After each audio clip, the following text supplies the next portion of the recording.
السلام عليكم ورحمة الله وبركاته. ازيكم حبايبي؟ كل سنة وانتم طيبين. يلا بينا نعمل احلى كنافة بالكاستر. احفظيها عندك لرمضان ويلا بينا نشوف عملناها ازاي.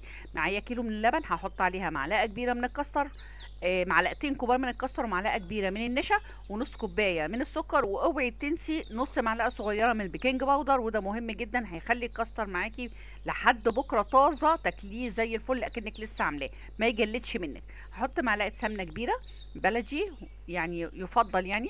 وهنحط هنا الكنافة بتاعتي، هفرشها كده في الصينية، طبقة حلوة يعني معقولة. يعني انا معايا نص كيلو من الكنافة، هيتبقى حوالي شوية صغيرين خالص يعني. هشيلها معايا، عندي كنافة تاني فهشيلها عليها، مش هتفرق معايا خالص.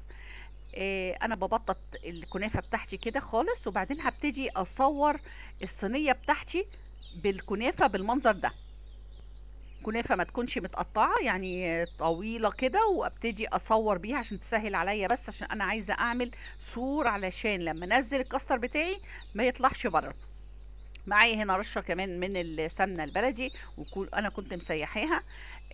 السكر هتكلم فيه باستفاضة في الفيديو اللي بعد ده. انا عاملة سكر بزيادة، او عسل بزيادة يعني. كيلو السكر ده حطيت عليه كوبايه بس وهرفعه على النار. نرجع للكاستر بتاعنا، خلاص كان قرب يغلي، يجي فيه كل شويه بقلب لحد ما غلى وابتديت افضيه. بصي ما تفضوش على طول على الصينيه، السباتشولا تحتيه علشان ما يخرمش حته مثلا من الكنافه. هبتدي افرده كده، وهبتدي انزل برضو بالكنافه، ارششها كده فوق منه واحده واحده واحده واحده كده لحد ما الصينيه تتفرد تمام. وهبتدي برضو ارش سمنه على قد ما اقدر كده من فوق. طبعا تزودي تنقصي دي براحتك يعني، بس طبعا هي لازم تاخد حقها في السمنه قدر الامكان يعني. هنا انا بحط في العسل بتاعي معلقه كبيره من العسل الجلوكوز في الشربات بتاعي.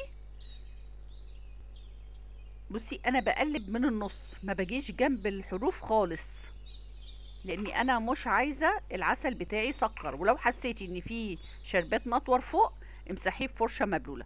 بحط معلقه صغيره كده من ملح الليمون، واسيبه يغلي غلوتين. اول ما يبتدي يغلي هسيبه يغلي غلوتين. وخلاص خلصنا الكنافه بتاعتنا، طلعت كده وهي بتكون سخنه والشربات بتاعي بيكون بارد. ما ينفعش الاتنين يكونوا سخنين عشان الكنافه بتاعتنا ما تعجنش. بس وربنا يحسن ما بين ايديكم، وكل سنه وانتم طيبين. استنوني فيديو جديد. باي باي.